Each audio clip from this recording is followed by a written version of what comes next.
بسم اللہ الرحمن الرحیم۔ السلام علیکم ورحمۃ اللہ وبرکاتہ۔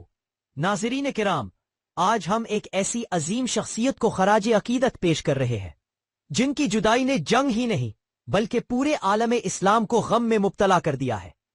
عالمی روحانی مشائخ میں شمار ہونے والی شخصیت حضرت مولانا پیر ذوالفقار احمد نقشبندی رحمۃ اللہ اس دار فانی سے رخصت ہو چکے ہیں۔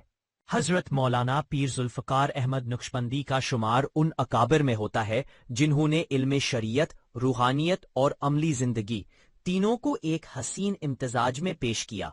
آپ صرف خانقاہ کے شیخ نہیں تھے بلکہ معاشرے کے ہر طبقے کے لیے رہنما تھے۔ آپ سلسلے نقشبندیہ کے جلیل القدر بزرگ تھے۔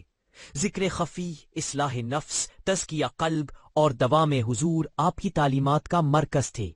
آپ کی صحبت میں بیٹھنے والا شخص دل کی نرمی اور عمل کی سنجیدگی خود محسوس کرتا تھا۔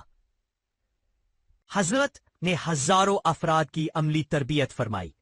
آپ کا پیغام سادہ مگر گہرا تھا۔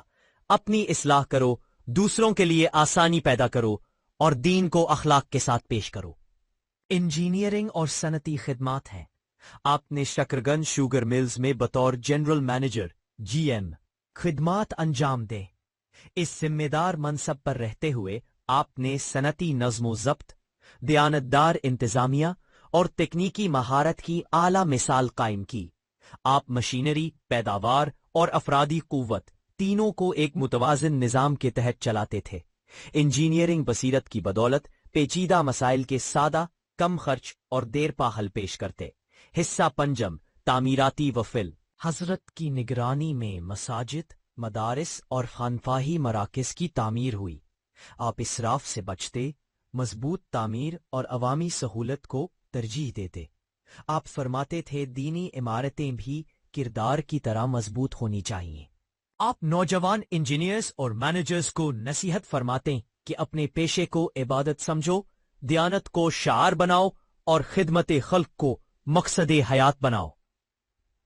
جنگ کی سرزمین آج ایک عظیم روحانی رہنما کی جدائی کے غم میں ڈوبی ہوئی ہے۔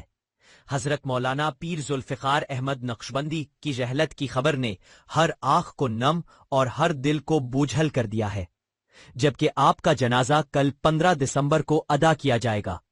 اہل دل، عقیدت مند اور محبین اس لمحے وداع کے منتظر ہے اور دعا گو ہے۔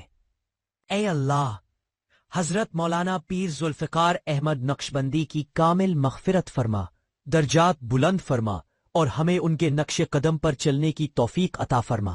آمین۔ انا للہ و انا الیہ راجعون۔